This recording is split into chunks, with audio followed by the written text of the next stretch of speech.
Welcome to another episode of Relics Radio. This is a family-friendly show, so the entire family can join us as we talk metal detecting, relic, and treasure hunting. You can also call in to the show at 270-495-0315 or join in the chat and post any comments or questions you might have. Relics Radio is also now syndicated on goodtalkradio.com and has a show each Sunday afternoon at 2 p.m. Arizona time. You're listening to Relics Radio of Southern Kentucky and Middle Tennessee.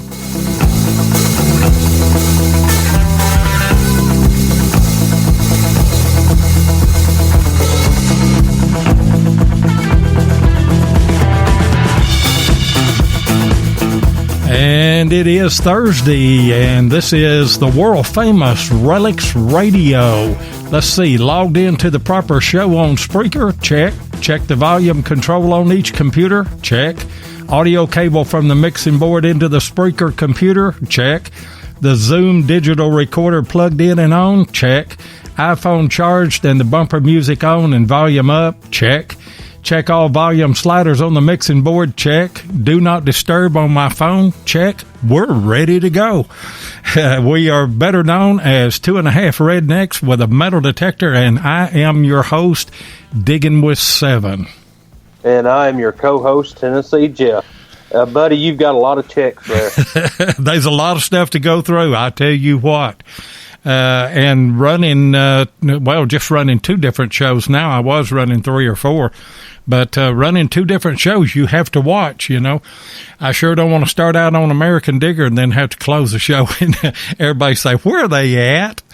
And that's happened before, right? Yeah. One night, whenever I was producing History Seekers, I started out on American Digger, and I noticed it when we were about a minute into the show and had to tell everybody we'll be right back on History Seekers this time.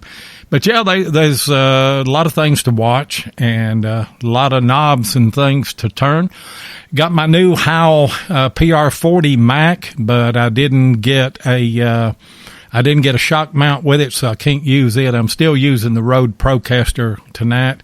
Both of those are top-of-the-line broadcast Macs, but I really like this new Mac. I cut one of my history clips yesterday with it, and it just seems like the nuances of my voice are better on that Mac. And, you know, sometimes a Mac fits you better than another one does. That's right. And, of course, I need to break down and buy me one. And I went through the archives a couple of days ago, and I could tell right off the bat that I've got to get something else. Of course, I've just got a little cheap headset with a little mic on it, and of course, it was $50. But I mean, it's not cutting it. So I've got to do something. Yeah. Well, you don't sound that bad. I mean, it's pretty good. I've got one of the, and I don't even know what you call the thing now. It's over here behind one of the screens, but I've got it that I don't use. Maybe you ought to, and it's a USB mic. And then you can plug your headphones either into computer or come out of the bottom of the mic. You might try it and see what you think about it. It's a good Mac. There's no doubt about it. Yeah, I may try that. Well, I really need to. Guess what happened to me this week? What happened to you? Man, I had some good friend of mine give me a 12 by 15 Commander coil. Well, it was your. Have you tried it out yet? No, I haven't tried it out. Everyone, 7, he said that he'd run up on a deal on the 2 12 by 15 Commander coils for the GPX, and then I told him, I said, well, just if you can, just get me one too. And sure enough, he got one, and we were sitting there talking about it, and I asked him how much he had in it and everything. He said, well, I've got this amount in it. And I was like, well, how much will you take for it? And he said, well, just Merry Christmas. So there you go. So Well, I got me a free Commander coil. Well, I got me a free 6-inch coil for the Equinox, and so I think it about evens out. That's just the way that we are, you know. And by the way, I'll talk to you later about it, but I've been on the phone all afternoon with Bird Dog, and Bird Dog has got an Equinox 600, and he's been going through some tests and everything with it. Of course, I called him about that Hotchkiss shell that I found. You know what? I'm gonna have to record that whenever I do my history clip and just drop that clip in there, because I'm not going to be able to say that on the fly. But I was talking to him about it because I'm doing electrolysis on the thing, and about halfway through, I thought, is that thing got the powder inside of it, you know? And but he told me no, it didn't. But we got to talking about the Equinox 600, and he's got some things that he has tried in his garden that I think you're going to be interested in hearing about, and some things that probably are going to need an update from Mind Lab as well. And I told him, I said, once he gets all of his notes and everything together, we might get Debbie on the line and talk to her. And but it's some interesting stuff. It sounds like it. I can't wait to hear about it. So, yeah. Well, right now, let's get on to our guest. We've got a great guest tonight, don't we? Oh man, yeah. Go ahead and bring him in. Leighton Harrington. How you doing, Leighton? Hey, I'm doing very good, Jeff. Thanks a lot for both of you boys having me on tonight. Thanks there, Lee. Well, it's our honor. We've been looking forward to this show. And getting to talk to you. You're an old hat at all of this, ain't you? Well, I am, but I hope I don't let you down in any way. Oh, no, I know. I know that you and Josh worked together for a good while, haven't you?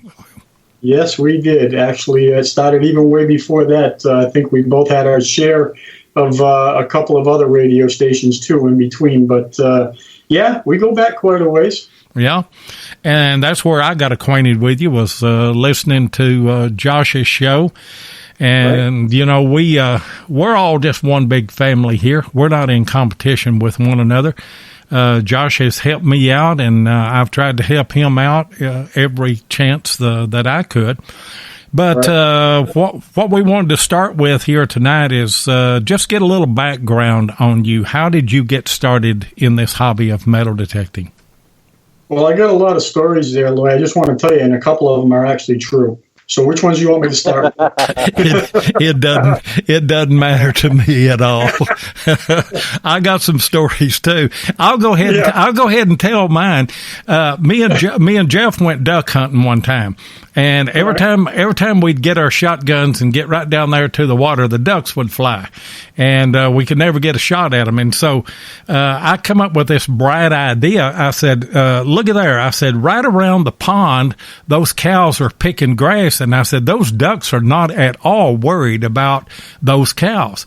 So we went to the local slaughterhouse and got us a cowhide, and we put that thing over us. And here we went down there toward the pond. We looked just like a cow. And we got down there close to the pond and everything, and I'm just about ready to pull my gun out and shoot, because, I mean, we're right on them. One shot and you're going to kill 20 or 30 ducks, I know, you know. And about that time, Jeff goes to yelling, beating me on the back and everything. I said, "Boy, what are you doing?" I said, "We're going to scare the ducks." He said, "I ain't worried about the ducks." He said, "Here comes the bull." I got a feeling I know who won, right? Awesome. I wasn't worried about them ducks. So that's my story. You go ahead and start with yours then. Well, it all started back in 1972. We'll start from the beginning. How's that? Basically, my uncle and his brother, my uncle and his brother, had a coin store locally. And as you know, when you open a store, he's been in business for quite some time. Vendors like to come in and out and sell their product in your store. And, of course, everybody gets a nice, happy, fat check at the end of the year out of it. And it all started back, like I said, in 1972. A White's Electronics gentleman came into their store and had 6 White's Coin Master and Gold Master 66 TR machines. Well, at the end of this season, all but two got sold. So my dad decided to buy one at cost, and my uncle took the other one. So they both ended up with one. And in fact, they actually made it into the White's Electronics. Back then, it was called a Discover magazine. And they wrote a nice little article about two brothers joining the hobby. And that's how it all started for me. My dad used to send me out on a Sunday and, tell me to go have fun with it. And so I remember riding down the hill that I lived from, very close to a beach about 3 or 4 blocks away, and actually having the metal detector, because it was so large, it had a 17-inch coil on it at the time, in between my legs on a banana seat and a bicycle, and going as fast as I could down the street, hoping to find something. And I do remember my very first coin, believe it or not, was a 1943 Walking Half Liberty. Needless to say, I was very, very hooked from that point on. Yeah, it brings back great memories, and I'll tell you, I learned to read the beach real quick. Basically, yeah. What was that, Jeff? I was just saying, man, that's a great story. And then, so your dad just sent you out looking for change and stuff, and then, yep. Of course, you were using the whites. What was it now?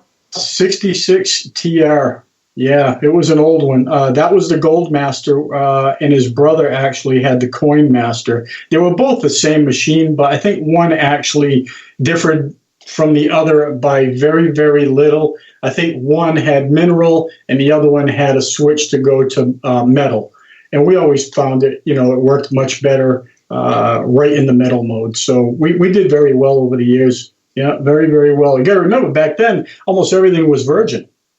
The kids used to make fun of me because, they'd go, "What are you doing?" You know how kids can be. It's a little bit different today, but, they call it bullying. But back then it was making fun of. And, the kids used to think I was looking for sea worms or, digging clams or, of course, they made a lot of fun, but I was the guy walking back with silver coins in my pocket at the end of the day. So, yeah, it was a great time to be involved, and I think I grew up right at the perfect time when it wasn't as busy as it is today. As you know, it's exploded in the last 10 or 15 years. And you've probably got 4 or 5 years on me. I started out with whites as well. And there was a school right across the street from where we lived, and I think I could probably safely and honestly say the first day that I bought my machine, and I got it used at a pawn shop, but the first day that I used my machine, I probably found 25 or 30 silver coins. That was all that was lost at the time. Oh, absolutely. But don't you think that using those old machines and learning to hunt by tones made you and I a better hunter now? Oh, much better. We had no choice. I was only 12 years old in 72. So, I didn't have revenue. My revenue was using the machine to bring back to my parents, believe it or not. But yeah, learning the tones, pretty much it was all tone. There was no depth meter on those. Of course, the bigger or further that the arrow went up on the right-hand side, knew it was closer to the top than it was at the bottom, being depth-wise. So I learned pretty quick. I learned really quick. I was starting to get a lot of old coins. My father wasn't concerned with the old coins, even though they were coin dealers, him and his brother.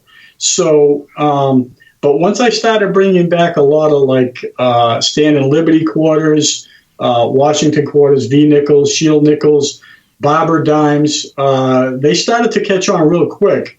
And, lo and behold, my uncle and my dad, I had to take a second seat to it. So I was the designated digger, and they were the guys with the metal detectors. So I was popping holes real quick. I learned real fast. I've got a real good friend. He's a local hunter, and he started about the same time you guys did. And, of course, I was 4 years later, I was born. So, but anyway, he'd put his daughter through college with the silver coins that he'd found back then. And he said you would walk through just any home site silver coins is laying everywhere. Yes, absolutely. And a lot of these things too, I learned. So tell us about one of your first. Go ahead. No, I was just going to say real quickly. I can relate to that, and I can relate to Lloyd too, saying all those silver coins back then. The smaller beaches that I was doing, because there were so many people congregated in the smaller areas, I was sometimes coming home. Now you got to remember, it was a family affair. If it was too windy to fish that day, we decided to metal detect. So it would be my dad who would run the machine. It would be my mother, and it would be my sister, and it would be myself. So 3 of us were digging. So he couldn't locate the coins fast enough for us. And these small beaches, now you got to remember, this is the day before. This is back in the days before scoops were invented. We were using our feet to kick the stuff out of the side. So you got to remember, it wasn't that deep back then either. So, silver coins, mercury dimes, quarters, $50, they were maybe 6 inches deep. At the most, you might get one at 7 or 8. And, the technology has changed a whole lot today. But that being aside, so my dad would bring these spikes, 10-penny spikes, and he'd spray paint them, and he'd stick them in the ground so that he could walk fast and locate all the targets for us, and we would be digging for him as we went along. If we couldn't find it, again, before pinpointers were even invented, if we couldn't find it, we'd call him back, and he'd check the hole and tell us where it was, and then we'd locate it, and then he'd run right back up. One of us would always make lines, too. That was another thing. We gridded.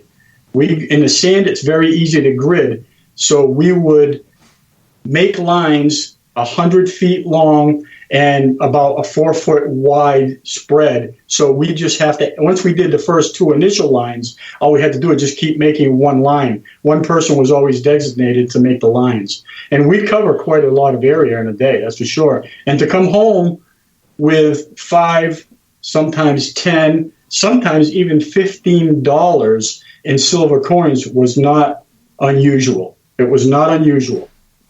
Yep. So, well, Leighton, we've got to take a commercial break, and then during that, think about your first colonial site that you ever got on. Go ahead. T-shirts are a perfect way to get your brand recognized, whether you're talking about a business, a club, a sports team, your YouTube channel, or whatever. But you may have asked, where can I get quality, affordable shirts on demand? Well, I'm glad you asked. Relics Radio uses DetectTees.com for all of our T-shirts, long sleeve shirts, and hoodies. That's DetectTees.com. Ken and Mark Guthrie make quality shirts that last, they ship quick, and best of all, they're affordable. So if you need customized apparel, then go to DetectTees.com and be sure and tell them that Relics Radio sent you. And I tell you something, guys, it is summertime and all those kiddos are on those travel ball teams. Your team needs shirts. Your parents need shirts. Why don't you reach out to Ken and Mark Guthrie of DetectTees.com. They'll give you a good bulk price right there. And by the way, they're going to give away a T-shirt tonight to some caller later on in the show once we open up the phone line. So go ahead with your question there again, Jeff. Leighton, of course, we know you found some great colonial relics. And what was the year and the time frame that you first hit your first colonial site? Well, I'll tell you what, as far as that goes, I've always been involved with trying to find the oldest properties that we can possibly get on. It goes back quite a few years ago, probably around 1985 or so, when I was starting to drive and was able to get to these places on my own. The technology was moving along pretty quickly at that point, and I had bought in a couple of other machines in between. So I did get invited to go do a particular field that we knew went all the way back into the 1600s, which is, another great feature of living in New England. I mean, we have so much colonial cellar holes, fields, farmlands, homesteads. I mean, it just goes on and on and on. And if you're lucky enough, either someone will invite you to go with them that's never been touched, or you can do the research as most of us do, and hopefully you can knock on the correct door and they'll let you to go. As far as what I found, the most memorable thing out of a colonial field, happened, believe it or not too long ago, probably within the last 6 or 7 years. And that happened to be a pair of Stuart cufflinks. They were made of sterling. They were crystal. And I happened to find a complete half pair, I guess you could say. I had both sides. And they actually have gold wire on the inside that's sitting on top of a piece of tinfoil. So they're made of 4 parts: tinfoil, gold, sterling, and crystal. And these were brought over from England. And I think that's just one of the most fascinating, oldest pieces of jewelry that I've ever found. And they do date back between 1650 and 1675. So somewhere in that time period, they made it all the way over here, and someone wore it, was out in the field probably planting.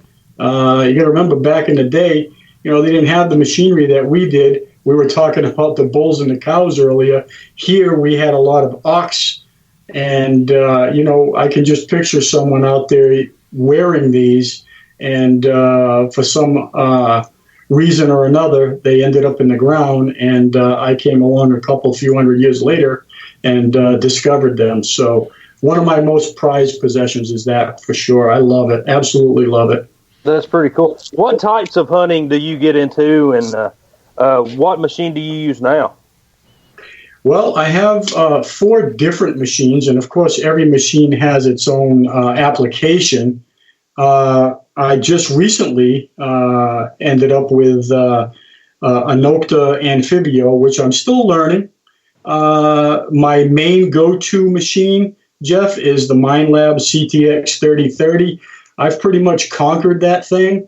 I'm sure you know or are well aware of the last few years of me metal detecting with it. I've been hitting a lot of local parks that date back, not quite as old as colonial times, but, 1850s, 1860s, Civil War time. And I've done my share of putting a good damper on the Indian heads, that's for sure. A couple of years ago, we had well over 500 for that year. Last year, we were well over 400. And, this year, I'm not so sure I'm going to even break 400, because I'm only in the 20 or 30 range right now. But it's still early, and I'm optimistic.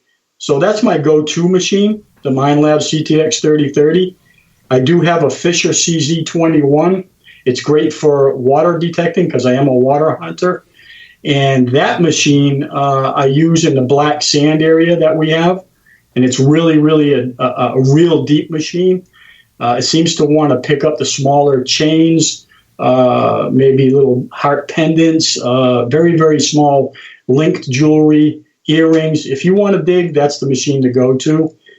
And then my last machine, believe it or not, I was a whites guy for over 35 plus years. And I actually sold all of my white stuff, but have just recently purchased a white's TDI machine, a beach hunter, obviously, and that even goes a little bit deeper than the Fisher CZ21. So that's my 4 weapons of choice, depending on the day and what I got going on. It looks like your arsenal. Well, it sounds like your arsenal is pretty good. You do any scuba diving out looking for sunken ships and stuff? Well, I've had a couple of articles written. Yes, to answer your question, yes. I haven't dove in a couple of seasons, but yes, I'm a registered and certified diver since 1999, and I've dove on a couple. I actually had in Western Eastern Treasures an article actually written about me with the one of my peppercorn bottles, a cathedral bottle that still has the peppercorns in them, and they were germinated, and they grew after 150 or so years. It's pretty cool. Man. Yeah, that's pretty cool, isn't it, Lloyd? I tell you what, it sure is. Did Barb give you? Does she give you any flack over all the Indians that you find? Yes, I love Barb. She knows it. I actually brought her to a place. Poor girl. I brought her to a place. I said, "Look, I know you're going to find Indians here, and don't you know? I don't think she found any that day, but I felt so bad because the very first, she brought her sister along. Real story." And the first hole, her sister's watching me dig. And I said, I know it's there. It's down deep. I said, and I pull out a nail. I said, no, that's not what I heard. I put the pointer in the ground. There it is. It's like 9 inches deep. I pop out an Indian head petty. Well, I had to give it to her. There was just no way I could go without making sure she was left without an Indian. So, yeah, good old Barb. We love Barb. And one other find that I saw that you sent a picture of is the wax seal ring. Talk about that. Yeah, the wax seal was actually made or etched or scribed, I guess we could say, in 1792. And the reason we know that is that there was 4 gentlemen that actually scribed on this particular piece. And we had it authenticated by a gentleman over in Connecticut. And the reason why we had it authenticated was because he was all gaga all over it when I posted it. I honestly did not know what I had. Okay. And come to find out, after a little bit of, looking into this particular piece, it was made by James Trenchard and his partner, John Valance. There were 2 other gentlemen that also scribed on it, and all of their initials are actually hidden in between all the letters that are on this particular piece, the wax matrix seal. So someone of importance actually must have owned it. These were not made for just anybody. You would have had to had a whole lot of dough to get one of these. It's not like the internet is today where you can just buy something and have it made and it's sent to you in 3 days. This took quite a process to make. It was etched on carnelian quartz. And back then, you got to remember, in the 1700s, it was tough to get your hands on that type of material. Today, you can buy it over the internet for a few dollars here and there. It was a very easy etchable stone.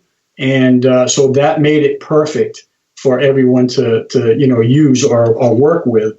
So to get back to the 1792, we know it was made right in and around that area because 2 of those gentlemen that I just mentioned actually left from the United States, Washington, D.C., and went back to England. So we know that it wasn't made in England. It was made here in the United States.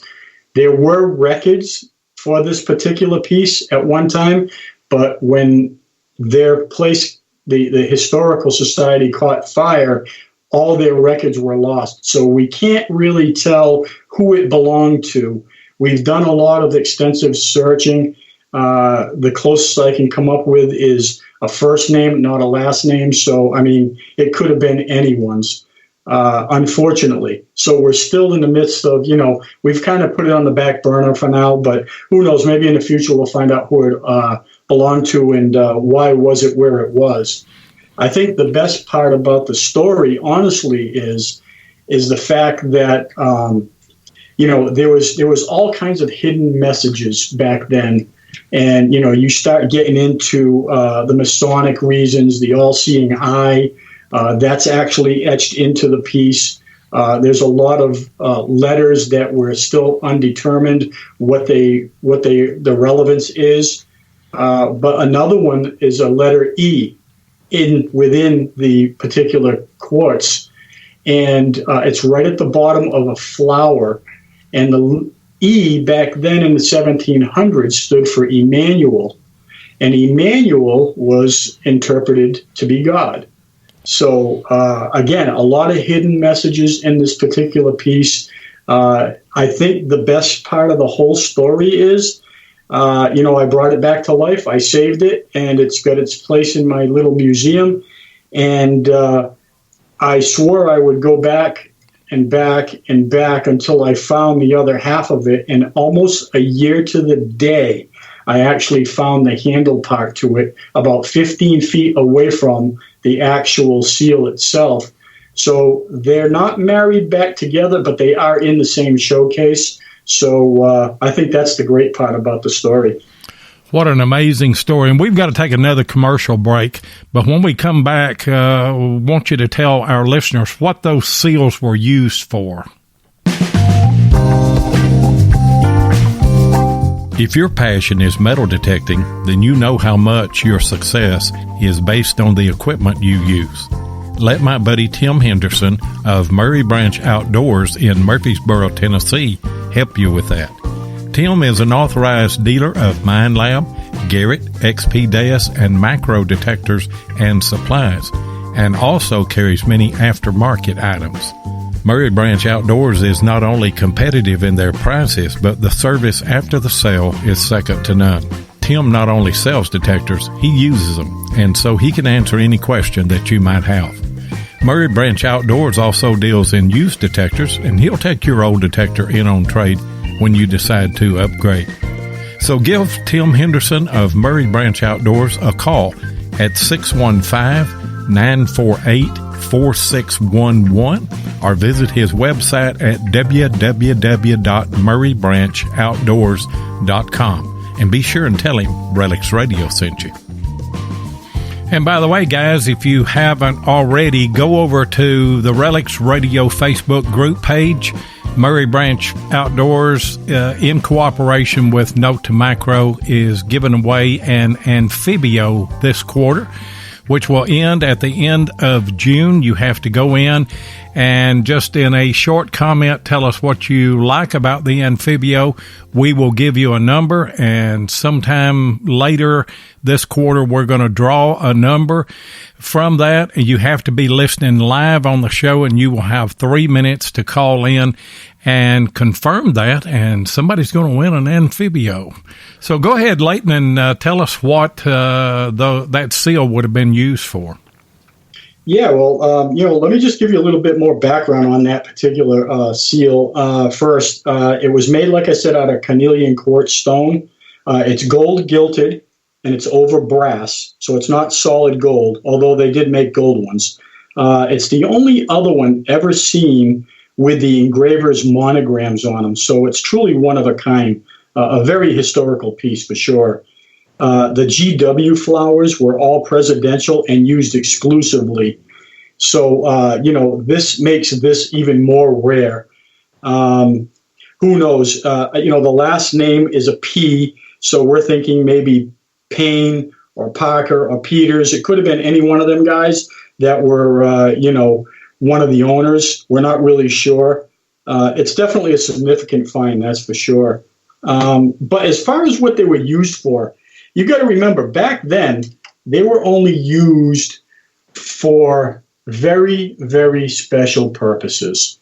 They would melt some wax, pour it on the back of an envelope, and then use the wax seal because it was cold and put their monogram signature on the back so that no one should have opened this letter. They didn't have sticky stuff on the back to lick at the time. So hoping that no one would open the letter and to make sure that once it arrived, it was a virgin envelope and whatever was inside was only for the person that it was intended for. So that's what they were used for. It kind of reminds me almost the same way as when pictures were made back in the day when we were growing up. You only took a picture of something very, very important. And nowadays, we live in the digital world. You can take pictures, and if you don't like it, you delete it and you move on. So it was a very important piece, that's for sure. My biggest fear is I'm never going to find out who it was that it really belonged to. I'm hoping we do someday. So you're saying it had the all-seeing eye engraved, hidden in the engravings? Yes, sir. It's right at the bottom of one of the flowers. Yes. So it would be a Mason's. That's what that's what we're leaning towards. Definitely some type of Mason may have owned it or was affiliated with the Masons in some way. And I believe, if I'm not mistaken, one of those three gentlemen that I just mentioned, either Payne, Parker, or Peters, was a Mason, if not all three of them. So, very interesting. They had a lot of hidden stuff. And I'll tell you, the more I have someone look at it, the more things are brought to light for me that I don't even see. They know what they're looking for. And when I say that they're etched in there, it's not something that you can see with the naked eye. I mean, you're talking 100 power lens looking into the inscription of the letters, and within the inscriptions is where you see these flowers and letters and the initials, the all-seeing eye. It's the craziest thing I've ever seen. It's insane. It sounds like it, and it's amazing in 1792 that they could do that. They could engrave them small hidden messages in that. And we had a question. Have you guys had it appraised or anything? Well, I knew that was going to be a good question. Yeah. So at this time, when I had it appraised, okay, and authenticated at the same time, back in the day, this is going back 5 or 6 years ago now, and this is before I actually found the other piece to it. They were saying in somewhere probably the 5,000 to 7,000 range, but honestly, what's it really worth? It's broken.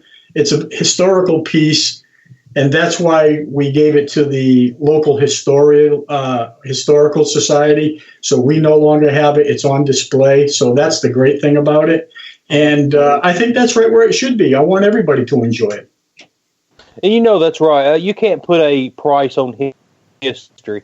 And then, of course, hopefully one of these days we'll be able to find out who that belonged to. And that would be awesome, just to find out who that belonged to. And I feel it's in the right hands to exactly. for the research and stuff, and they could maybe find out. I've got a follow-up question on that, and I don't know that you said it. I might have been looking at some of the knobs and stuff here and missed it. But what kind of site was it that you found this on? Was it an old house site? No, it wasn't actually, Lloyd. Actually, believe it or not, it was in a park. It was in a park, but there was a homestead off to the side of the park that we're not allowed to hunt or do any type of digging or anything like that. So I'm just thinking maybe the person that owned it may have lived over that way and kind of walked over and somehow either lost it or it got broken. Because these things used to hang off of keychains or around necklaces. They hung from someone's neck. They were very important to these people. So I can picture it being sat on and it cracked or snapped. Like I said, it was made of brass with gold gild. So, how long does brass really last? Maybe he had it for 5 or 10 years. Who knows when it got lost? I don't know. But I can tell you this, it's not cracked. I've seen a few that have been cracked, not with the carnelian stone, but in other materials. And I'm pretty lucky to have such a soft stone last that long in history underground. Yeah. Have you taken it to the local Masonic Lodge and see if you could find a name with them? I have not, but I've done a lot of local research myself. It's still being researched as we speak because it is in the Historical Society, and they told me that they would try to get in touch with their guys and see if they can come up with something because of the town it was found in. We do know it traveled from D.C. all the way up to New England here. We do know that much.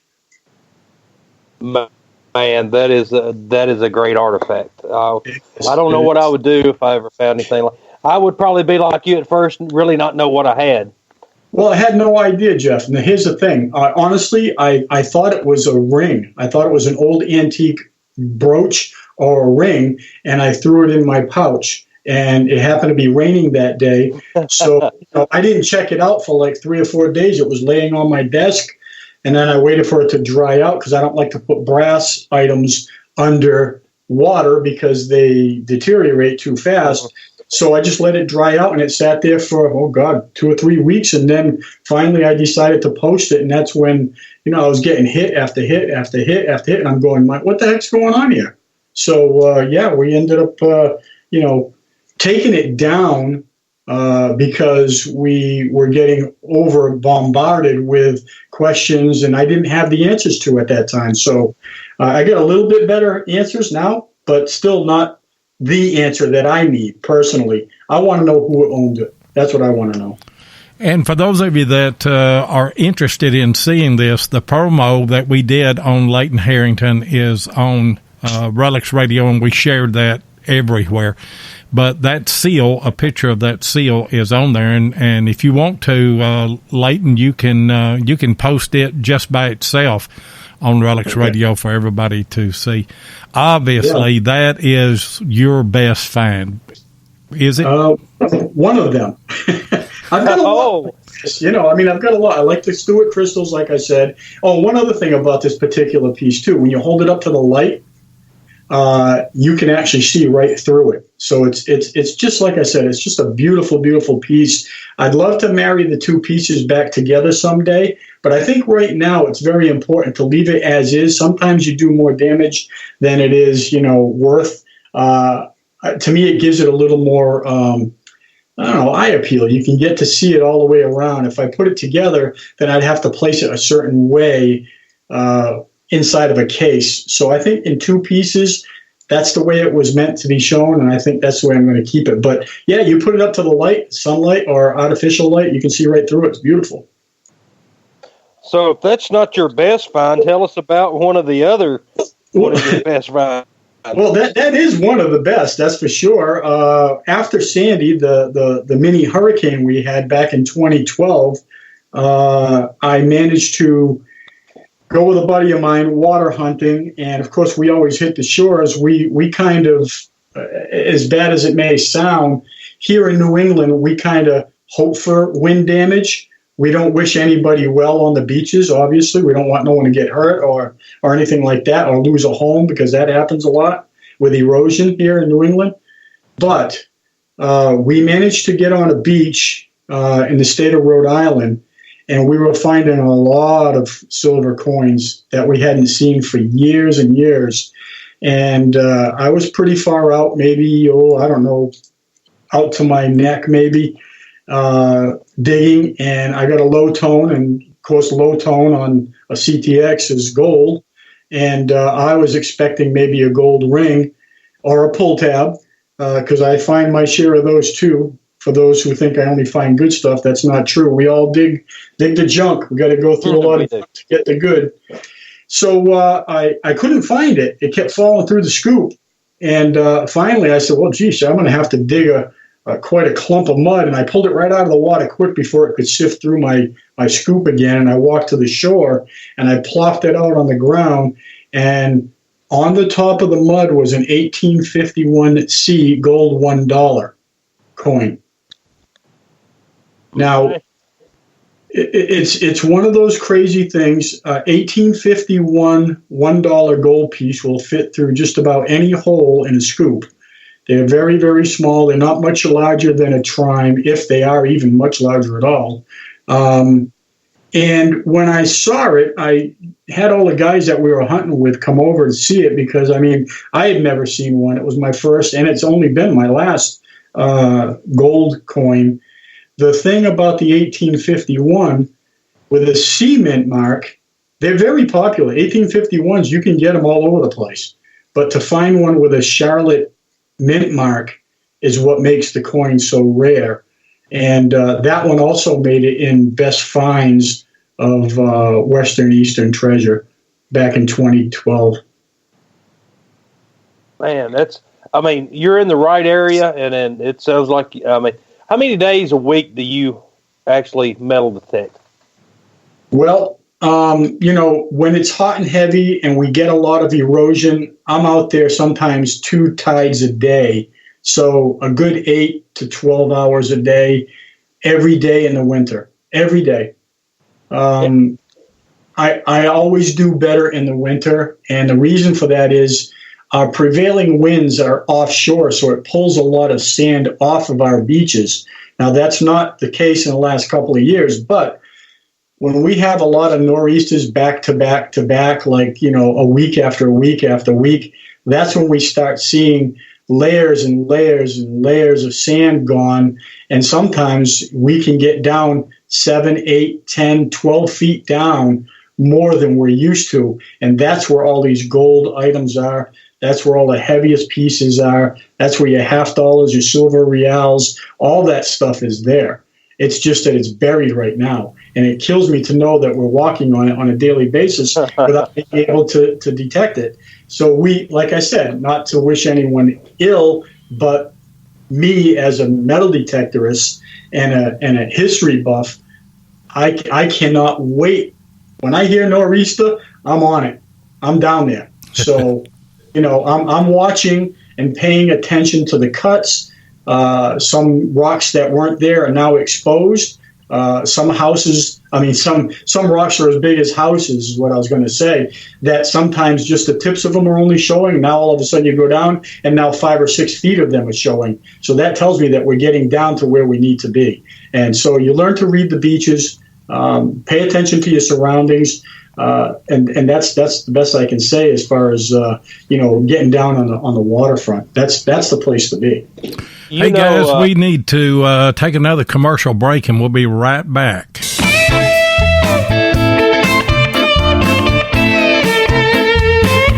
If you want to keep up with what's going on in the metal detecting world, then you need to be a subscriber to American Digger magazine. Butch and Anita Holcomb are the publishers of the magazine and have won awards for 3 straight years for being the best digger magazine on the market. American Digger magazine is available in both print and digital formats, so no matter where you live in the world, you can enjoy the latest happenings in the hobby. You can get in touch with American Digger magazine by going to americandigger.com or give them a call at 770-362-8671. And be sure and tell them that you heard it on Relics Radio. And by the way, guys, I am now the producer for American Digger's Relic Roundup every Monday night at 9 o'clock with the legend Butch Holcomb and Jeff Lupert. And we've been looking at writers that have written articles in the magazine. It's a thing called Writer Spotlight, and that's what we've been doing on that. So come and check out Relic Roundup. I almost said Relics Radio. Check out Relics Radio, but Relic Roundup as well. And get the magazine. I tell you what, it is the premier magazine, and I'm going to have to recut that commercial because at the Bone Hunt, they won another consecutive award for being the best digger magazine on the market. So kudos to Butch and Anita and American Digger magazine. Man, that's a great deal that they've got another reward. So, we're on page 65. Did you see that, Seven? Yeah, that's what we do. We trade out advertisement with them, and then Butch will give a subscription once or twice a year. I need to holler at him and get that. And by the way, I just got my magazine. The printers had a little bit of problem this month, and so they were a little bit late. I just got mine, so really haven't had a chance to go through it and look at it yet, but excited to do that. Leighton, what else have you found? I know. Go ahead, Jeff. Over the past probably 7 or 8 months, we've been talking to the guys that hunt the beaches and stuff, and of course, every one of them says that they can't wait for a storm to come by or a nor'easter or something like that. And of course, they're like, well, I hope it doesn't hurt anybody's houses or anything, but they say the hunting is a lot better. It sure is. I mean, like I said, if you can pay attention on a daily basis, or where I live right on the beach, within a block or so here, you get to know your surroundings very, very well. So, like I said, I pay attention to the rocks, make sure that, if there is sand disappearing, I'm down there. And you never know what that next inch of sand that's moved off and has now floated out into deeper water, what it's going to reveal for you. So again, that's where all the rings are. I've had some pretty phenomenal rings finds over 2012, 13, 14, and 15 years. So with well over 100 each year, just in gold rings alone. So it can be very profitable, but if anyone's trying to get in it to make money, forget it. You might as well just leave it in the corner because it isn't going to happen. Yeah, we figured that out a long time ago. And, we take it for granted that everybody knows what a cut is, and that we think that they understand why a storm will be successful in making the hunting a little bit better. But you might touch on that for beginners. Yeah, well, in fact, if they want to go to my YouTube channel, there is some live shots of actual cuts on YouTube. If they just type in Leighton Harrington and look for my name, there's a whole bunch of live videos over there that, I've done digging and showing Indian head pennies at 13 inches that people say, oh, that's no way, it's not going to happen. But yeah, in fact, it does. So take it and run with it, because there's a lot of great information on there.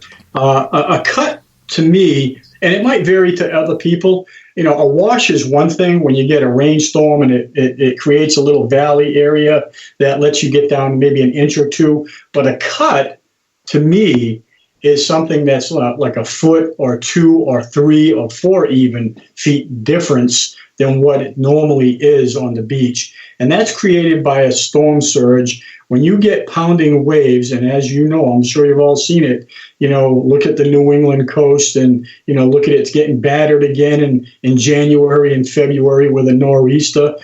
It's relentless.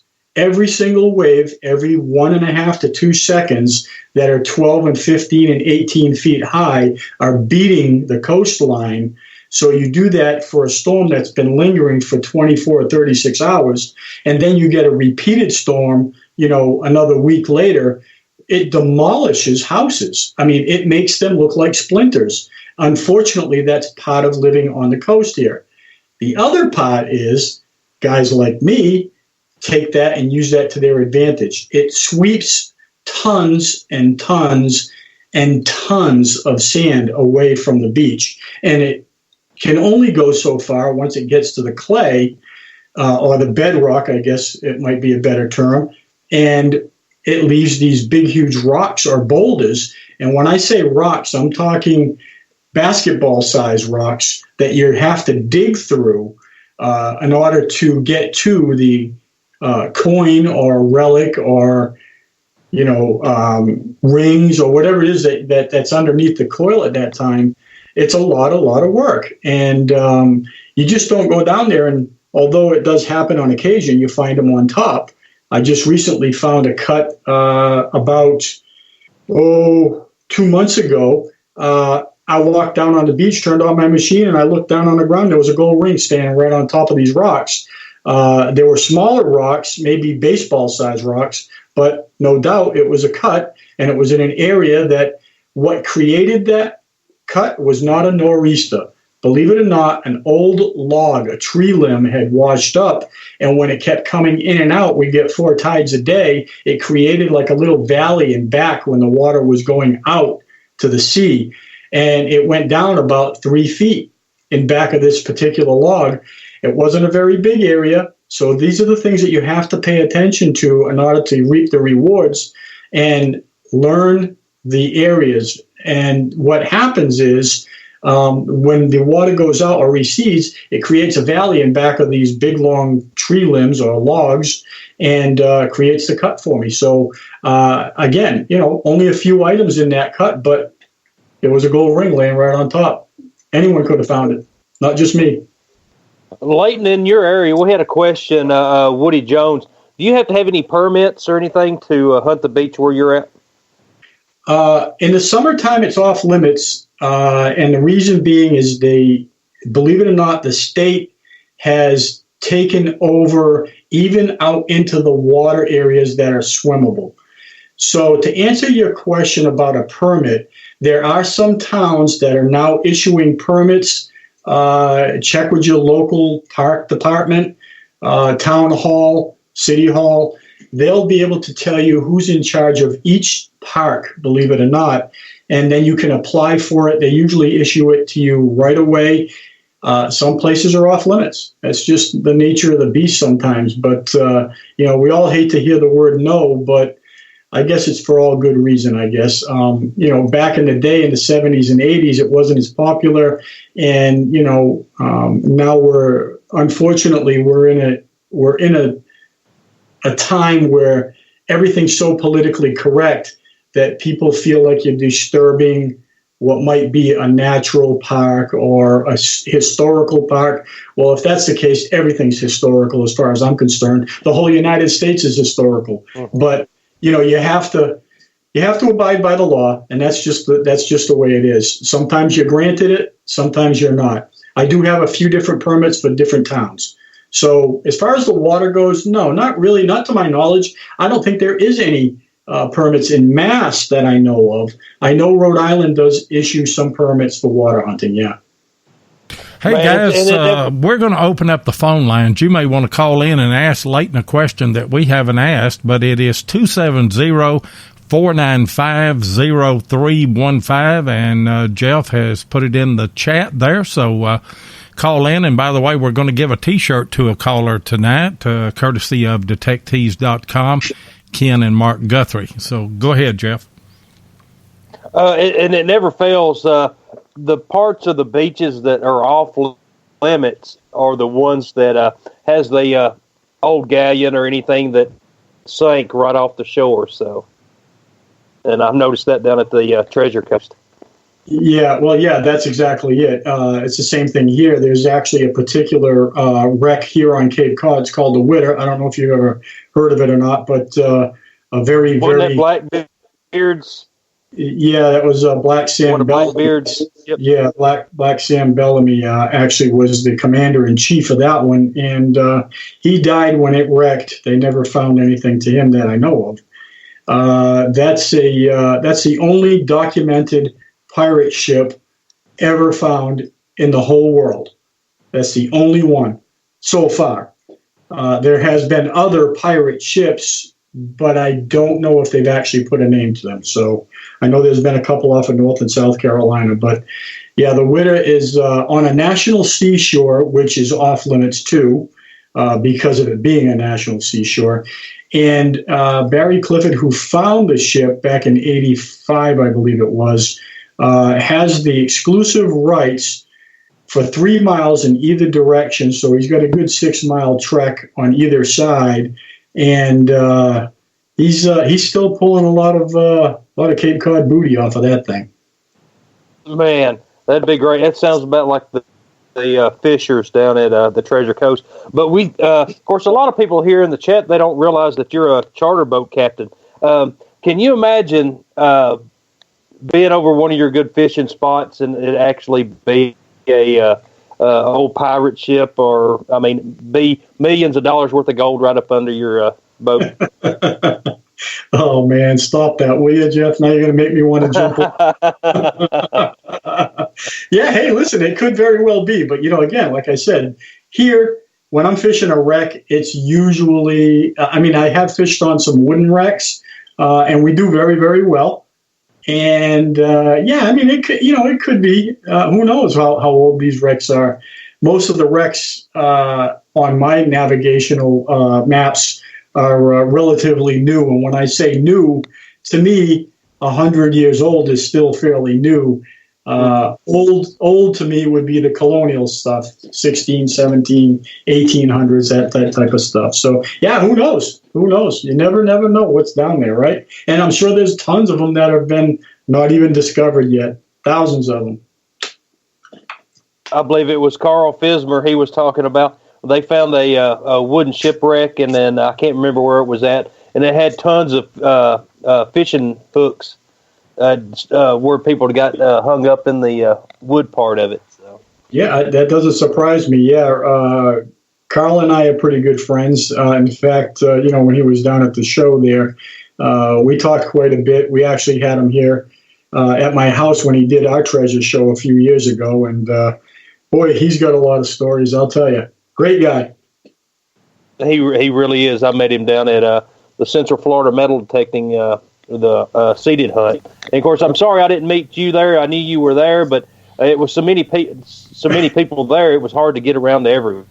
I know, and I feel the same way. It's unfortunate, Jeff, that I just there was everything was so kind of paced and fast that by the time you realized who was who, you didn't realize it till the next day. I was like, oh, geez, I wish I had stopped by there. Yeah, that's right. And of course, I had that question earlier. What's the biggest fish that you've ever brought up on one of your charter boats? On the charters, we had last year back-to-back 50-pound striped bass. So that's a pretty good day. It doesn't happen that often. Wow, that's some pretty good sized fish. What about sharks? Have you caught any sharks?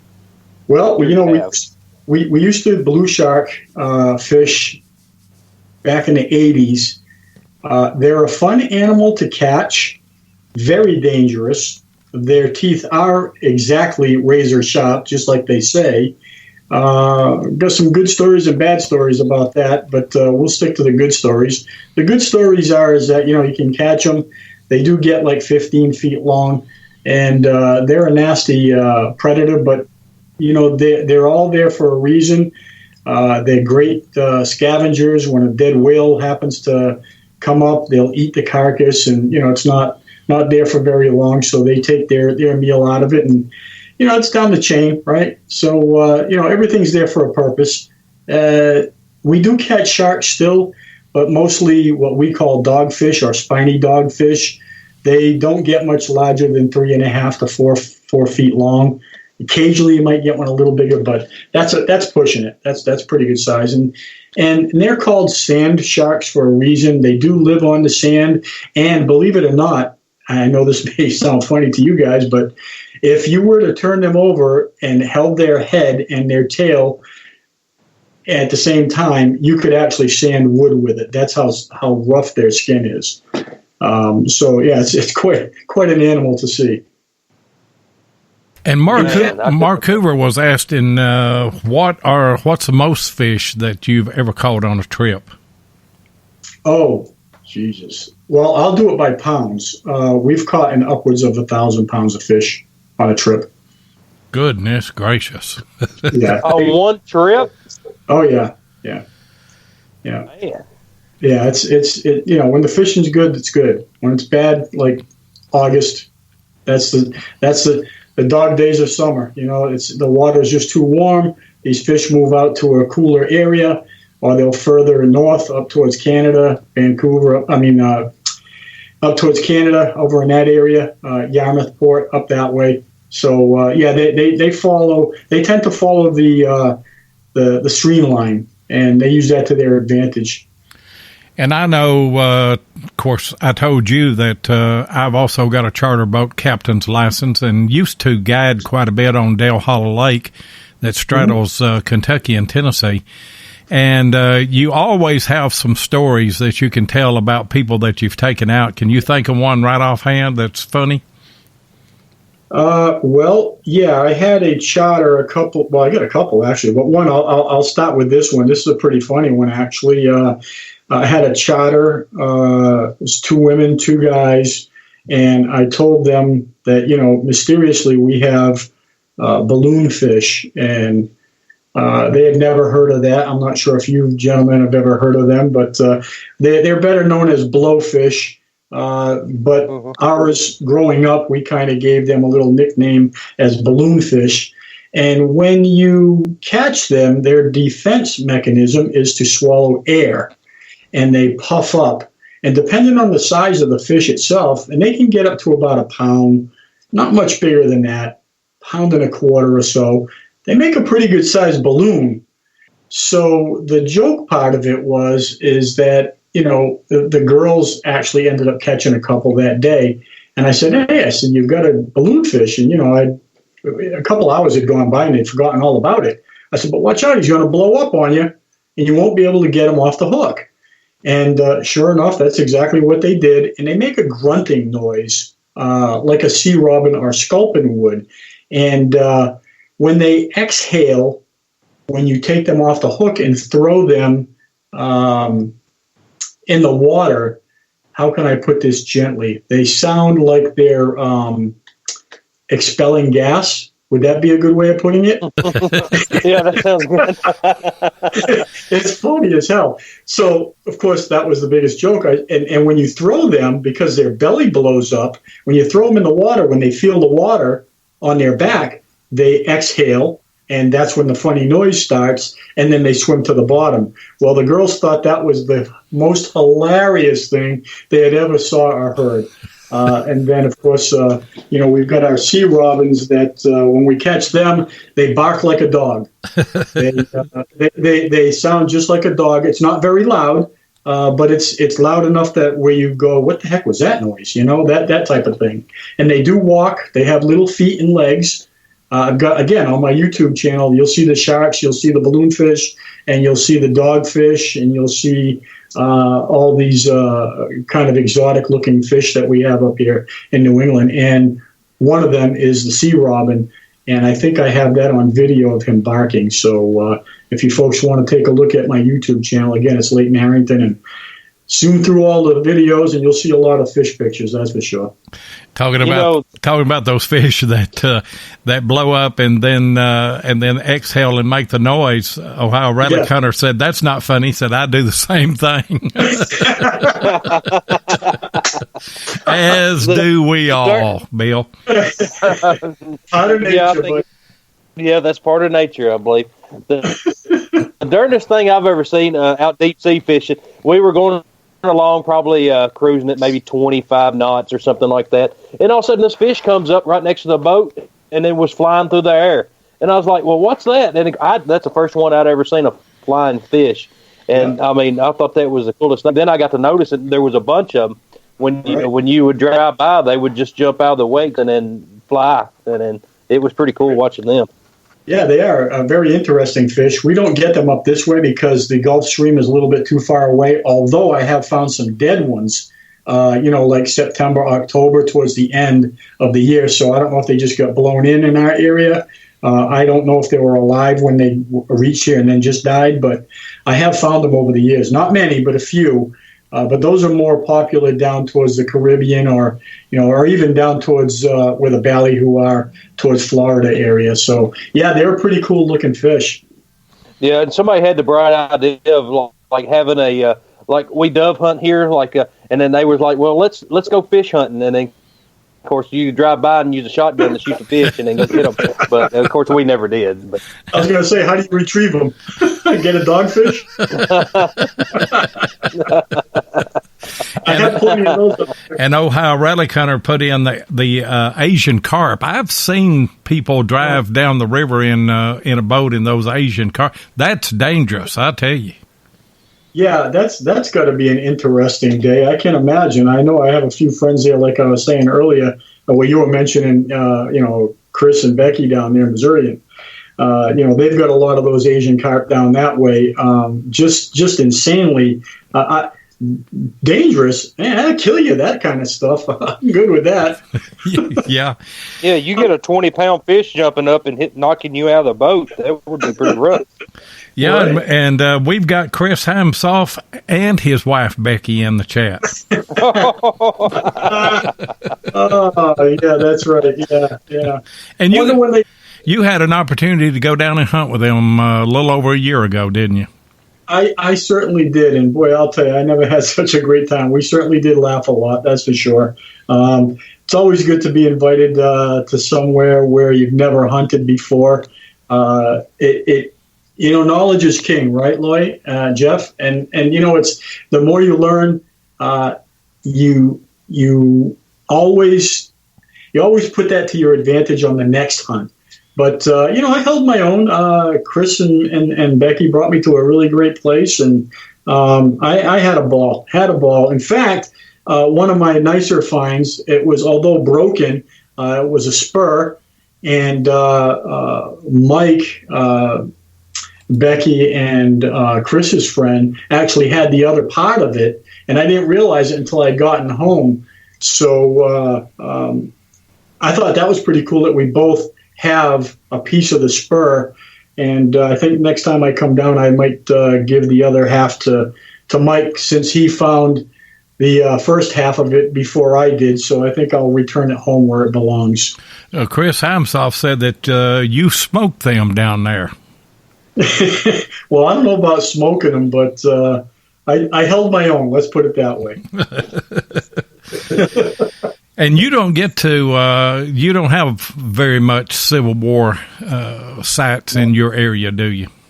No, we don't. We have the same time period. We find a lot of coinage from the 1860s, but no Civil War activity this far up this way. We're more into the colonial end of it, and then it kind of died out for a while. We did have, the French-Indian War. We had the War of 1812. We did have Civil War, but there was never any activity as far as shooting against each other or anything like that. A lot of target practice went on. And then, of course, anything after that is just a plus. So with all the silver coinage. But those were the three main ones. And me and Jeff, we like having those northern people that came in down here, although I know, that the war was brutal. But that's the only way just about that we find any large cents. Now, we find a lot of reals down here, but large cents are at a premium down here. And when we find them, they are normally associated with a Civil War site that, somebody from Pennsylvania or New Jersey or Ohio or somebody brought with them. Right. Yeah, good old Yankee brought that down south to you guys. Well, the funny thing is, I think up until the time I was down there, Chris hadn't found one. I know that him and Becky have found them since, but we were in that particular field, and I actually swore up and down with the CTX that I had a silver, and Chris came over and started filming me, and don't you know I pulled out a large cent right in his field. That's just wrong, I tell you. Yeah, that's not correct. I was going to say real quick, we've got a T-shirt to give away, and the first person that calls in with a question for Leighton, you win a Relics Radio T-shirt. Now, you can go ahead, Leighton. Sorry. Yeah, no, I was just going to say, yeah, you're absolutely right. That's not politically correct. I almost felt bad, but again, it was toasted, but still pretty cool. I had to go all the way down that way to find a largie, and they're very, very common up this way. Which on the other way, you guys have like a lot of Spanish silver, pieces of 8, cut pieces, pistarines. We don't see a lot of that stuff up here. We do get them, but not a lot, not like you guys do. Here's the theory that I heard on that, is that the Southern merchants didn't trust the copper coins. And that's the reason that we have the reals rather than the large cents. And Becky has just called in. She's going to win a T-shirt and rib you at the same time. Go ahead, Becky. That figures. I got to come up with something to rib about. I just got off the river. So, what was your best find when you came here to Missouri? Oh, man, meeting both of you guys and showing our bald heads. Are you kidding me? I had a blast. Oh, and by the way, Becky, I want my $100 because that was Chris and Leighton that you had the picture of. We had such a good time. I bet you did. I was trying to figure out how to post that picture in the chat, but I couldn't figure it out. What it was, I think at the time, excuse the noise, Chris it was Leighton that had bent over, and he had injured his head at home on a pipe. So Chris looks over and he says, "Oh my God, we have matching heads." Yeah. Both of them have the same scar and bald heads. Yeah, the only difference is that Chris had stitches in his and I didn't. I suppose I should have went and got them, but I didn't. It was good. It was nice meeting you here, and we had a good time. Thanks for having me down. I can't wait for the invite again. Tell Chris to hurry up. Giddy up. Tell him to quit selling bucket stools. I know. The guy's too busy. It's like, geez, come on, dude. Before everything gets planted down there. We've had so much rain. The fields are swampy. It's going to take a while.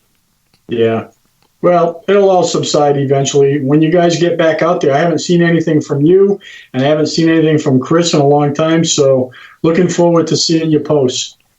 Keep up the good work. Find some largies.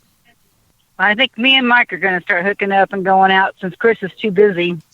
Well, when you see Mike again, you tell him that I have a spur for him, that if I get invited back down, it'll be coming back, and I'd love to see him put the other part of that together. I will do that. All right.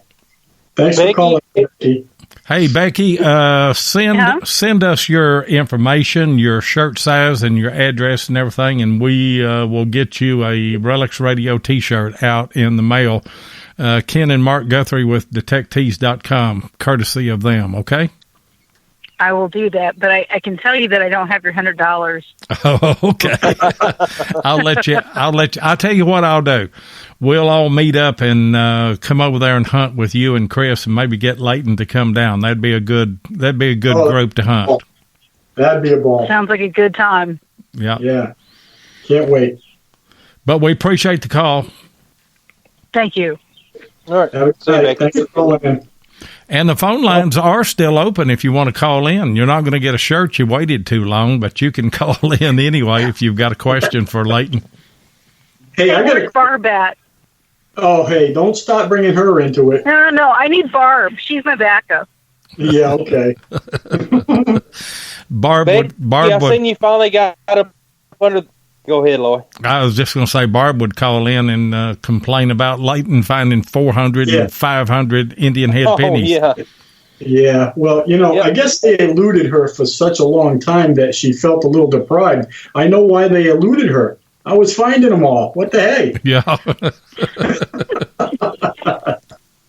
No, I was going to say, if you don't mind me, I just wanted to bring up one other find that I found a few years back also, too. It was, and this is also on YouTube. I actually opened it up on YouTube Live. I found a powder case. I did a little research. I went to a Girl Scout camp, what I thought was a Girl Scout camp, and I must have misjudged or thought it was in that area, and I looked around for a couple of months, never found it. And then all of a sudden, on my way out, trekking through the woods and part of I could only go one way. I followed the path, and it led me to the beach area of this old abandoned site. And I started finding these young girls or young ladies' powder cases. I was finding razors. I was finding, antique razors that I guess they would shave their legs with or whatever down at the site. And I was finding pins, fleur-de-lis pins, and everything that was related to Girl Scouts. And so on my way out one day, I called my buddy and I told him I had found the campsite, or at least I thought they had found the campsite, to come on down. And when he met me down there, we hunted for a couple more hours. I found this powder case. It was a dual powder case. And again, go to my YouTube and you'll see me open it up live.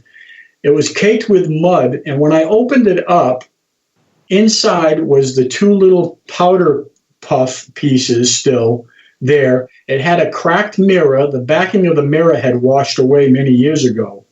And when I opened it up and cleaned out the water after I had run it underwater, I found two poker chips, two powder puffs. The rouge was gone. And I also found underneath the two poker chips were $2 half. I thought that was a really cool find. So I'm assuming, I don't think, it would have been a young girl. It was probably the Girl Scout leader that had that. And who knows, maybe they were doing a little bit of gambling on the side at night, right? Could have been. That is a unique find. That really is. I would love to find something like that. Yeah, that's a cool find. I thought that was pretty neat. So those are my four good finds anyway. The Stuart cufflinks, the 1851 C $1 gold piece, the powder case, and of course the wax seal. So there's been a lot of great moments over my career. I certainly there's still much stuff out there that needs to be found. And I just like saving history just like everybody else. I'm just a regular digger like anybody else. That's all. And as long as you've been hunting, What is the one thing that you think that you should have found that you haven't found? Here in New England, most of us, me included, the thing that I think I should have found by now would have been a pine tree shilling, 1652.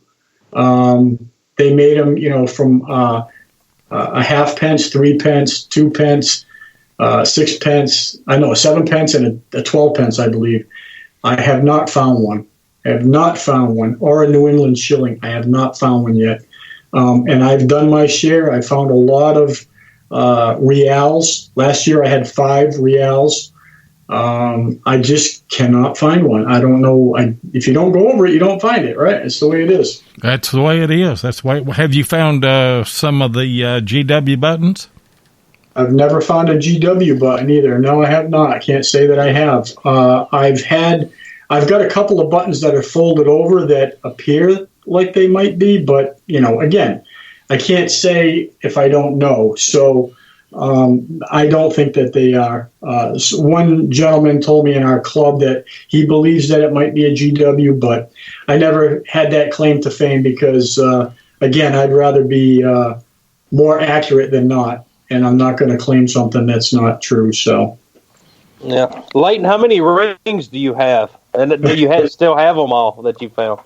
Well, you can see me right now, right? Yeah, I can see you. Yeah. All right, you see where I'm pointing? Yep. Those trays up there. Well, see. And wow. For those of you that are listening to the show, we have video in Leighton's room, and we're able to see that. You're not. But it is an amazing display over there on the wall. There's no doubt about it. Yeah. Well, I mean, over the year, every time I go out, I usually find at least 1 or 2. And I don't know if it's just because my ears are tuned into the kind of the double bleeping that it does on my machine, or, a lot of people would think that was a junk target. I've learned to know that certainly isn't. I had Josh Kimmel with me one year here for a couple of weeks, and him and his wife came, and I think that week I had 5 gold rings in a spot that I normally don't dig anymore because, again, we thought it was kind of, petered out or hunted out, or he just happened to hit it very well with me. And, he still wears one of the Buffalo nickels that he found with me because it's such in great shape. But to answer your question, over the years, oh my goodness, I couldn't even tell you. If I had to take a crazy guess, I don't know, 6,000 rings, I don't know, maybe. This past year we went to Charleston, South Carolina at the Civil War show, and it was me, Loy, and Mark, and of course Mark's wife Gail. We were on the beach, and I found my first ring I'd ever found on the beach, and it was a little bitty silver ring. And of course, I was tickled to death. I could not imagine finding that many rings. Yeah, well, a lot of them are silver, a lot of them are brass. There's a lot of kid rings, carnival jewelry. That's a grand total, I'd say, 5,000 or 6,000. A lot of them are gold. Those have been long gone. I sold all that stuff a few years ago. Mm-hmm. So, I just don't, why keep it if I can't tie it back? I've given back a lot, still a ring finder. So they call me up, and I've returned sets of platinum rings that have gone up to $30,000, $40,000. So if you call me and, you want me to find or locate, if I can, I will, and I'll give it back to you. Fair enough, right? Yeah. Fair enough. If I find it on my own, it's mine. Yeah. That's the way I look at it. So, that's right. So giddy up and call me, and hopefully we'll get it back to you before I find it on my own. And then, that's another thing, too. I just want to touch real quickly on what I got into metal detecting is not the same reason why I'm still in it. It's changed over time. Back in the day, in the 70s, my dad used to give me the metal detector to go to the local schools and bring home whatever I could so that we would have cigarette and milk money. We grew up very poor, didn't have much to spare, so we lived, believe it or not, on me going to the school after school to find 4 and 5 quarters so we could come back and buy a loaf of bread, a gallon of milk, and a pack of cigarettes. Now, back then we were hoping or wishing or praying that people would lose their coins. Now, everything has kind of switched gears.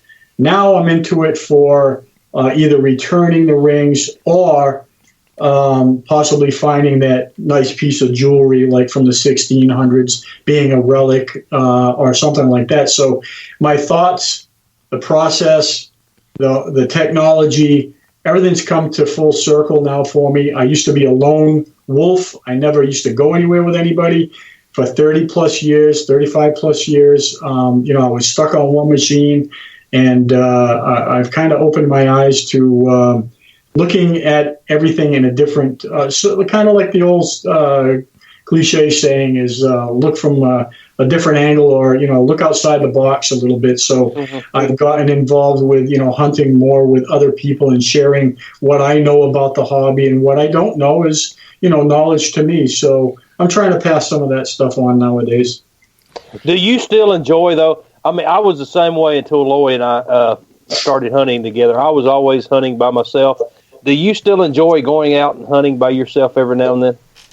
Yes, I do, to answer that question, but I don't do it as a sole practice like I used to. I'm now finding that when I do hunt with someone, I don't like the big groups as much as I thought I would, because here's my theory on that, and I'm sure you may start thinking about this after a while. When you go with two people, okay, and you don't have a very big area, your chances of finding something are now 50%. When you bring three, it's 33 and a third. When you go with four, it's now 0.25%. So we're all out there to have fun and find things, but we all want to go home with something too, if you're being truthful about the whole situation. So the more people you bring, the less chances of you finding something, especially in our areas now, where everything is starting to, I guess you could use the word diminish in some of these parks or farmlands, or, you can only beat the place to death so long before you don't find a whole lot. And that's where we're starting to get at here with everything, with all this publicity and all the new machines that are available. And, like I said before, you can have $100 machine or you can have $1,000 machine. If you go over it in a field, you're going to find it, if it's been turned over. So you don't have to have sophisticated equipment any longer in a field. That may differ a little bit in the older parks or homelands, private properties, because the older stuff is deep. But when you go to a fresh farm, if you've got a little tiny bounty hunter, if it's on top, you're going to find it. So, yeah, I try not to bring too many people. I mean, I don't mind, 3 or 4, but I do like the soul hunts too every now and then. Yeah, it's peaceful. In Massachusetts, how hard is it to get permission if you go door knocking? I mean, of course, I'm sure there's several historical homes that people still live in that you are able to hunt. How hard is it to get permission to hunt them sites? Well, that's a good question. I'll tell you, it's getting tougher. If you go, if there are some techniques that you can use to your advantage, but I find that if I go and wait, let's say an eyeball an area or a particular home that I know is really old, and in our area, again, 1700s is really old. So, and there's still quite a few homes that are in that ballpark. I always try to approach the person when they're out in the yard. I never try to knock on their door. If I have to, I will, but if I don't have to, I'd rather catch them, because when you knock on a door and you catch somebody off guard, it's, and I try not to do it during the week. I try to do it on the weekend. So if I see them out in the yard and it's a weekend, I'll definitely pull right in and talk with them. To get the permission on the weekends, it seems like there's a better chance of it, and you're not catching them off guard. You're not intruding and knocking on their door like at supper time or something like that. So I'd say I got a 75-80% chance of getting in on most of the properties that I've tried. And that's the truth. I hadn't really thought about that, but if you catch those people outside, you're really not intruding, I mean, you got a better chance that way. Sure do. And everybody's putting in the chat about the Chattanooga American Digger show, July 27th and 28th. I just want to remind everybody that we're going to be there, and we're going to do a live show for Relics Radio, and we're going to do a live show for American Digger magazine. And we may even bring back History Seekers if Scott and Heath come there. But we do plan on having a hunt, so plan on either coming a little bit early. We'll release some details on that, but I know some of you people that are in the chat have talked about that you're coming, and so that'll be great. We're almost out of time, Leighton, but I do want you to tell the squirrel story. I had a feeling that may come up. Well, last year after uncovering my boat, that's where it all kind of started. The season before last year, I had a nest of robins that just wouldn't give up. They were relentless. They wanted to build a nest inside my T-top, and, well, we ended up moving them gently. Unfortunately, none of the babies hatched. I guess she felt a little intruded upon, but she decided to build another nest, and we let her build her nest, raise her young. She kicked them out of the nest. They ended up flying away or whatever, and so that one worked out the second round. So last year, I uncovered the boat, and now this would have been a great thing to have on YouTube had I known it was going to unfold the way it did. I got in, and I always clean everything out in the boat, and of course we do the waxing and, do the detailing end of it, make sure everything runs and all that. So I unzipped the T-top, and out drops a squirrel, a baby squirrel. In the meantime, I hear a lot of screaming going on up inside the T-top, and of course I didn't want to get bit or catch rabies or anything, so I skedaddled out of the boat until things calmed down. In the meantime, the baby squirrel decided to go somewhere. I still didn't know where it went. So now I got up there, and if you can picture this, I've got my rubber boots on. I've got my rain jacket on in case I get bit. Hopefully that would slow it down a little bit. And I had my welding gloves on. So I finished unzipping the T-top all the way, and inside of my life ring, unbeknownst to me, was a family of squirrels with the mother and father still waiting for me to not come back into the boat, which I shouldn't have done. But I needed them out so I could get in. And so two more babies fell on the ground. The mother jumps out. She starts chasing me. I'm running up in the bow.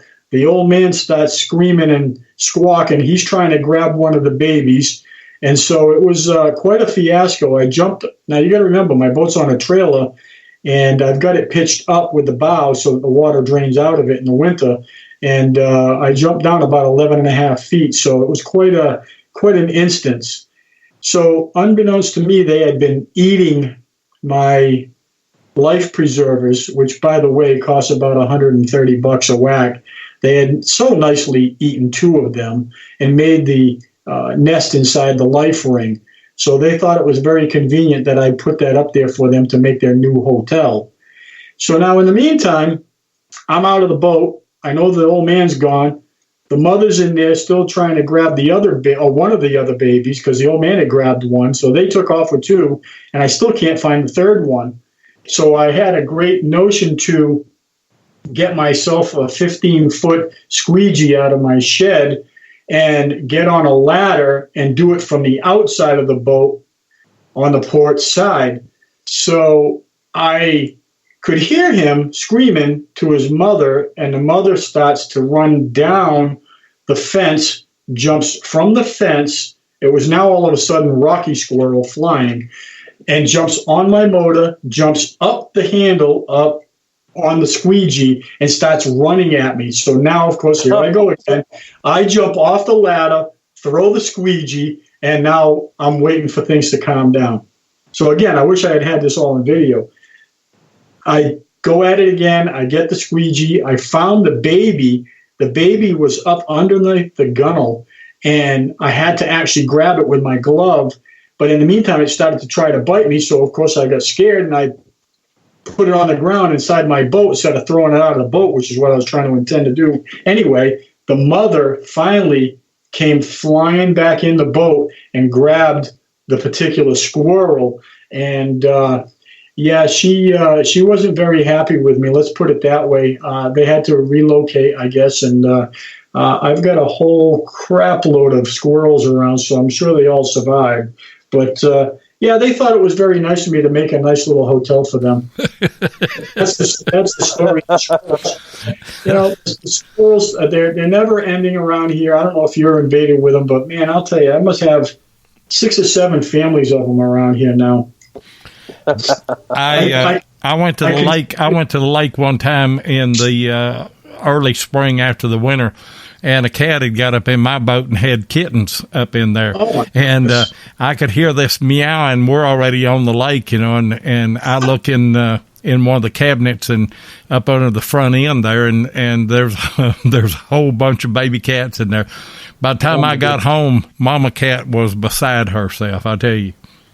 Well, you know, that's another story too. We have cats here that are, you know, from the local neighbors. We don't have cats, but they have cats, and for some reason, you know, when you put that here, we have to cover our boats in the winter so that the snow don't go inside of it and ruin everything on us. Evidently, the cats think that this is their own portable potty area.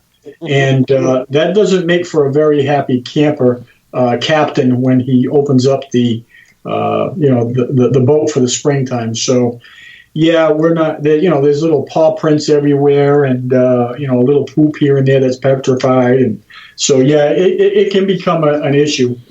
And I don't know if you noticed or not, but your buddy Chris Heimsoff said that his daddy shot 70 squirrels out of one walnut tree in his yard in one season. Reminded me of a story at a local community grocery store out in the country here one time. Squirrel season had just opened, and there's a man came in, and of course everybody was saying, you go squirrel hunting this morning? Yeah. How many did you get? Well, I got 4, and somebody else, I got 5, you know. And old man came in, they said, you go this morning? He said, yeah. And he said, you have any luck? He said, I shot 99 squirrels out of the same tree. And the guy told him, he said, I believe I'd have just went ahead and said 100. He said, fellas, you think I'd lie over one squirrel? Leighton, that brings up a story. Of course, it was an old ma and pa store down the road from me when I grew up, and of course, it was this old the owner of the store. He'd always go squirrel hunting every morning when squirrel season come open, and of course, he'd go out. He'd get him 3 or 4 every morning, and this old farmer down the road, he'd come in and he'd go to the freezer and he'd just get that man squirrels out and take them home, meat them. Of course, it was okay at first. He was like, well, if you want the meat, that's fine. So, but the old man, the old farmer guy, he kept on doing it. Every time he'd come in, he'd go in there and get the squirrels out of the freezer.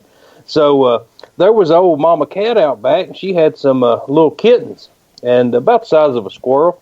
So that the old store owner, he went out there, and of course he pretty much done away with the cats. And next thing you know, he put them in the freezer for that old farmer, and the farmer come in the next day, and it's like, well, how was them squirrels? They taste pretty good. And he was like, yeah, man, that was the best squirrels I ever eat. He took the cats and made him think they were squirrels. That's like my 9 Lives tuna story there, Jeff. Hey, Leighton, you've been a wonderful, wonderful guest, and we appreciate you taking time out. And give your YouTube channel and your Facebook channel and everything out again for everybody. Yeah, they can just search for Leighton Harrington. It's right under my my personal name there, and click to enjoy, and hopefully if they like it, we can subscribe back and forth. And hey, if I could have at least shared a little bit of knowledge, and somebody took something, even a little bit, away from anything today, I did my job. That's all. But thanks for having me on. It's been an absolute pleasure. Well, you've been an absolute wonderful guest, hasn't he, Jeff?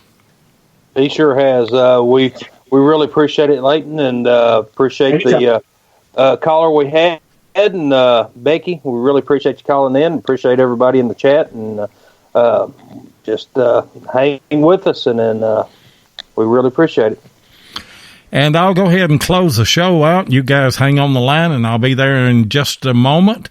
You want to remember now the Chattanooga show, it's July 27th and 28th, and we'll be there live doing live shows. Come there and shake our hand. Let us meet you. And if you like podcasts like this, check out Josh Kimmel every Sunday and Wednesday night at 8 p.m. Eastern on Beyond Sight and Sound. On Monday night, check out All Metal Mode with Mike Hare and Gypsy Jules. They're on at 8 o'clock Eastern. And then American Digger Relic Roundup with Butch Holcomb, Jeff Lubert, and myself, Monday night at 9 o'clock. Hardcore Metal Detecting with Derek Asklar and Craig Talley every Thursday and Saturday night at 8 p.m. And XP Team USA has a podcast every other Friday night, and they come on at 8 o'clock. And obviously, me and Jeff will be right back here on Relics Radio next Thursday night at 8 o'clock. Come back and join us.